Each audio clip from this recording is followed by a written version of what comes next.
दलित के नेता है, ये दलितन के नेता है। ऐसे लोगों को 2-4 जूता मारना चाहिए खींच के। बाबा साहेब चमारों के नेता नहीं थे, Baba Saheb SC ST OBC minority के नेता। संविधान सिर्फ चमारों के लिए नहीं लिखे, बाबा साहेब संविधान सबके लिए लिखे। हम लोग सतर्क हो रहे हैं और सतर्क कर रहे हैं कि आप सतर्क हो जाइए। ये मनुवादी व्यवस्था के लोग आपके संविधान में जो अधिकार मिला है उस अधिकार पे ये दीमक की तरह लग चुके हैं। अगर आप लोग नहीं बचाएंगे, अपने अधिकार को नहीं समझेंगी, अपने संविधान को नहीं बचाएंगी, तो ये दीमक की तरह संविधान को खा जाएंगे, आपके अधिकार को खा जाएंगे। 5.5 मीटर की पहन कर बैठी है, वो जमाना था, उस जमाने में तो आपके पति थे, तब क्यों नहीं 5 मीटर की साड़ी पहनती थी? उस जमाने में भी तो आप शादीशुदा थी, आपके माँ बाप थे, तो क्यों नहीं 5 मीटर की साड़ी पहनती थी? जिस जमाने में आपको कमर से ऊपर कपड़ा पहनने का अधिकार नहीं था। जो मैं इतनी ऊंची आवाज में बोल रही हूँ, ये मेरी औकात, जो मेरी हिम्मत है ना, ये मेरे जो पीछे बाबा साहब खड़े हैं, इनसे मुझे मिली है। ये हिम्मत, ये एनर्जी इनसे मिली है। ये एनर्जी माता सावित्रीबाई फुले से मिली है। ये एनर्जी मेरी माता झलकारी बाई जी से मिली है। ये एनर्जी मेरी रमाबाई अम्बेडकर से मिली है। मैं भी चाहती तो सारे लपेट के सिंदूर मांग में सिंदूर पहन के, आपके चूड़ी पहन के घर में बैठी रहती, पति कमाते खाते, हमको क्या दिक्कत होती? कोई दिक्कत होती? भूखे नहीं ना मरते। हाँ, मैं शादीशुदा हूँ, मेरे पति कमाते, मेरा बच्चा पढ़ने जाता, कोई दिक्कत नहीं होती। लेकिन आज क्या जरूरत पड़ गई कि हम आपके गांव में आए हैं? बाबा साहब बोले कि एक पुरुष जागृत होते हैं तो एक पीढ़ी जागृत होती है, लेकिन एक महिला जागृत हो जाती है तो 7 पीढ़ियां जागृत हो जाती हैं। इसलिए महिलाओं का जागृत होना बहुत ही जरूरी है। एक बार फिर से बोलिए जय भीम। गुड मॉर्निंग बोलने से सुबह की पहचान होती है ना? और गुड इवनिंग बोलने से शाम की पहचान होती है। कुछ लोग राम राम बोलते हैं तो शायद उनके भगवान की पहचान होती है। कुछ लोग वालेकुम सलाम बोलते हैं तो शायद अल्लाह की पहचान होती है। लेकिन विशाल गाजीपुरी सपना बहुत कहते हैं कि जय भीम बोलने से इंसानों को इंसान की पहचान होती है। इसलिए मेरे साथ बोलिए जय भीम। आज का ना बोलना उस वक्त काम आएगा। तू बोलना तो चाहेगा पर बोल नहीं पाएगा। तू बोलना तो चाहेगा पर बोल नहीं पाएगा। साथियों, इस समाज का हालात इतना गड़बड़ हो चुका है कि आज आप सभी के बीच में गाजीपुर से चलकर राष्ट्रीय मिशन गीत गायक विशाल गाजीपुरी जी एवं मैडम सपना बौद्ध जी शख्सियत हम लोगों के बीच में है। पूरी दुनिया को मानवता का संदेश देने वाले परम पूज्य महाकारुणिक करुणा के सागर Tathagata Gautam Buddha, symbol of knowledge, Bharat Ratna Bodhisattva Baba Saheb doctor Bhimrao Ambedkar Sahab, Bahujan समाज में जन्मे हुए सभी संतों गुरु महापुरुषों को नमन करते हुए यहाँ पर उपस्थित हमारी माताएं बहनें, हमारे नौजवान भाई तथा तुल्यगार्जनों, आप सभी को सपना बौद्ध की तरफ से सागर नमो बुद्धाय। जय भीम, जय भीम। बाबा साहेब को नमन करते हुए कहना है बाबा साहेब के सम्मान में बच्चे लोग शोर नहीं करेंगे कि बाबा साहेब तुझे इंसान कहो, ये तेरा अपमान है। तुझे भगवान मैं कैसे कहूँ, क्योंकि तू तो भगवानों का भी भगवान है, तू तो भगवानों का भी भगवान है। एक बार बोलिए जय भीम। बच्चे, गुड मॉर्निंग बोलने से सुबह की पहचान होती है ना? और गुड इवनिंग बोलने से शाम की पहचान होती है। कुछ लोग राम राम बोलते हैं तो शायद उनके भगवान की पहचान होती है। कुछ लोग वालेकुम सलाम बोलते हैं तो शायद अल्लाह की पहचान होती है। लेकिन विशाल गाजीपुरी सपना बहुत कहते हैं कि जय भीम बोलने से इंसानों को इंसान की पहचान होती है। इसलिए मेरे साथ बोलिए जय भीम, जय संविधान। आज यहाँ पर मैं देख रही हूँ कि इस गांव में, लकड़ी गांव में, आज देख रही हूँ कि पुरुषों से ज्यादा महिलाओं की संख्या है। यहाँ पे महिलाएं बहुत ज्यादा, तो महिलाओं महिलाओं की संख्या देख के मेरा दिल खुश हो गया, इसलिए अपने महिलाओं के सम्मान में कहना है कि आसमान में तारे ना हो वो चांद अधूरा लगता है। आसमान में तारे ना हो वो चांद अधूरा लगता है। जिस प्रोग्राम में महिलाएं ना हो वो प्रोग्राम अधूरा लगता है, वो प्रोग्राम अधूरा लगता है। महिलाओं के जो सम्मान में बोले हैं कि आसमान में तारे ना हो वो चांद अधूरा लगता है। जिस प्रोग्राम में महिलाएं ना हो वो प्रोग्राम अधूरा लगता है। इसलिए कोई भी प्रोग्राम हो, कोई भी मीटिंग हो, उस प्रोग्राम उस मीटिंग में महिलाओं का आना बहुत ही अति आवश्यक है। क्योंकि बाबा साहेब बोले कि एक पुरुष अगर बच्चे लोग शांत रहेंगे, बाबा साहेब बोले कि एक पुरुष जागृत होते हैं तो एक पीढ़ी जागृत होती है, लेकिन एक महिला जागृत हो जाती है तो 7 पीढ़ियां जागृत हो जाती हैं। इसलिए महिलाओं का जागृत होना बहुत ही जरूरी है। एक बार फिर से बोलिए जय हिंद। अच्छा, मैं पूछना चाहूंगी माता जी कि आज आपके गांव में हम बिना बुलाए आए हैं, आप लोगों को कैसा लग रहा है? आप लोग तो हमको बुलाए नहीं थी कि आइए हमको मीटिंग दीजिए, हमारे गांव में आइए। हम लोग कलाकार हैं, गायक हैं, और जब कोई भी गायक, चाहे छोटा कलाकार हो बड़ा कलाकार हो, जब आप बुलाती होंगी, घर में कुछ भी पड़ता होगा, बुलाती होंगी तो उसको पैसा देना पड़ता है, पता है ना? उसको पैसा देना पड़ता है, उसको मंच देना पड़ता है, उसको साउंड देना पड़ता है, उसको माइक देना पड़ता है, उसको सम्मान देना पड़ता है, उसको सब कुछ देना पड़ता है। लेकिन आज क्या जरूरी पड़ गई कि हम लोग बुलाए ही नहीं, हम बिना बुलाए आ गए हैं। ऐसी क्या जरूरत पड़ गई? क्या हमारा घर नहीं है? क्या हमारे परिवार नहीं है? ऐसे क्या जरूरत पड़ गई कि हम आए हैं आपके गांव, गाजीपुर से, जौनपुर से आपके गांव में आए हैं? जरूरी ये पड़ गई माता जी कि मुझे यहाँ तक एहसास हुआ कि आज जो सपना बहुत, जो मैं बड़े बड़े मंच कर रही हूँ, बड़े बड़े प्रोग्राम कर रही हूँ, ये जो मैं कर रही हूँ, अगर मैं अपने गांव में जाकर भी माता बहनों को ये संदेश नहीं पहुंचाऊंगी, मुझे लगा कि माता जी अगर तो मैं बड़े बड़े मंच कर रही हूँ, इस मंच से उतरने में मुझे देरी नहीं लगा अगर मैं अपनी माताओं बहनों को सतर्क नहीं की, अपने लोगों को सतर्क नहीं की। क्योंकि उस मंच पे जाने के लिए जो मेरी औकात हुई है ना, वो बाबा साहेब डॉक्टर भीमराव अंबेडकर जी की वजह से, उनके संविधान की वजह से हुई है। इसलिए हम लोग सतर्क हो रहे हैं और सतर्क कर रहे हैं। ये आप सतर्क हो जाइए।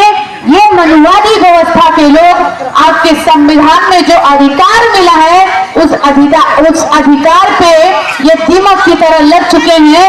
अगर आप लोग नहीं बचाएंगे, अपने अधिकार को नहीं समझेंगी, अपने संविधान को नहीं बचाएंगी, तो ये दीमक की तरह संविधान को खा जाएंगे, आपके अधिकार को खा जाएंगे।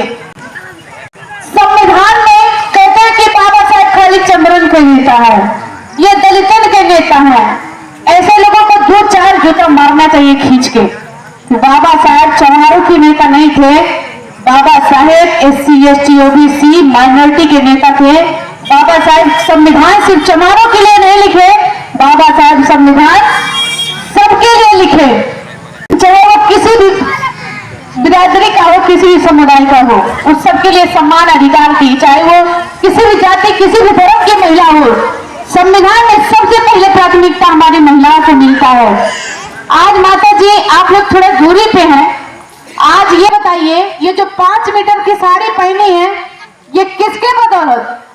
अब आप कहेंगे कि तो हमारे पति जी खरीद के लेके आए ना, कुछ महिलाएं नहीं बाबा साहेब के जैसे, लेकिन कुछ लोगों के दिमाग में चल रहा होगा कि ये तो साड़ी मेरे पति जी जब पैसा कमाए हैं, नौकरी कर रहे हैं, उनको पैसा मिला है, तब ना खरीद कर लाए हैं ये साड़ी, और किसकी वजह से मिला है?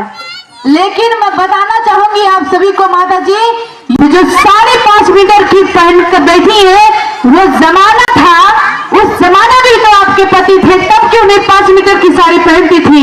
उस जमाने में भी तो आप शादीशुदा थी, आपके माँ बाप थे, तब क्यों नहीं 5 मीटर की साड़ी पहनती थी? जिस जमाने में आपको कमर से ऊपर कपड़ा पहनने का अधिकार नहीं था, आज क्यों 5 मीटर की साड़ी पहनी है? क्योंकि उस जमाने में अधिकार नहीं था, इस जमाने में हमको अधिकार मिला है बाबा साहब के संविधान में कि अगर एक पुरुष IAS PCS doctor professor engineer बन सकता है, तो एक महिला भी है, ये किसकी बदौलत है? बाबा, आप लोग बोलिए, जवाब दीजिए, किसकी बदौलत है ये? बाबा साहेब डॉक्टर भीमराव अंबेडकर जी की बदौलत है। आज ये सपना बोध जो मैं इतनी ऊंची ऊंची आवाज में बोल रही हूँ, ये मेरी औकात, जो मेरी हिम्मत है ना, ये मेरे जो पीछे बाबा साहब खड़े हैं इनसे मुझे मिली है। ये हिम्मत, ये एनर्जी इनसे मिली है। ये एनर्जी माता सावित्रीबाई फुले से मिली है। ये एनर्जी मेरी माता झलकारी बाई जी से मिली है। ये एनर्जी मेरे रमाबाई अंबेडकर से मिली है। मैं भी शादीशुदा हूँ, मैं भी चाहती तो साड़ी लपेट के सिंदूर मांग में सिंदूर पहन के, आपके चूड़ी पहन के घर में बैठी रहती, पति कमाते खाते, हमको क्या दिक्कत होती? कोई दिक्कत होती? भूखे नहीं ना मरते हम। मैं शादीशुदा हूँ, मेरे पति कमाते, मेरा बच्चा पढ़ने जाता, कोई दिक्कत नहीं होती। लेकिन आज क्या जरूरत पड़ गई कि हम आपके गांव में आए हैं? इसलिए माता दी, क्योंकि आज मुझे पता चल रहा है कि आज जो मेरी बोलने की औकात है ना, वो खत्म हो जाएगी अगर मैं अपने लोगों को सतर्क नहीं करूंगी, अपने लोगों के अधिकारों के बारे में नहीं बताऊंगी। अगर बोले कि एक महिला जागृत होती तो 7 पीढ़ियां जागृत हो जाती हैं, तो मैं अपने आप को कम नहीं समझती हूँ। मैं समझती हूँ कि मैं जब जागृत हो गई हूँ तो मेरी महिलाओं को जागृत होने में समय नहीं लगेगा, क्योंकि हम भी किसी की बहू, किसी की बेटी थे। लेकिन आज आपके गांव में आए हैं कि अकेले सपना बोध के जगने से, अकेले सपना बोध के चिल्लाने से ये मिशन, ये संविधान बचने वाला नहीं है।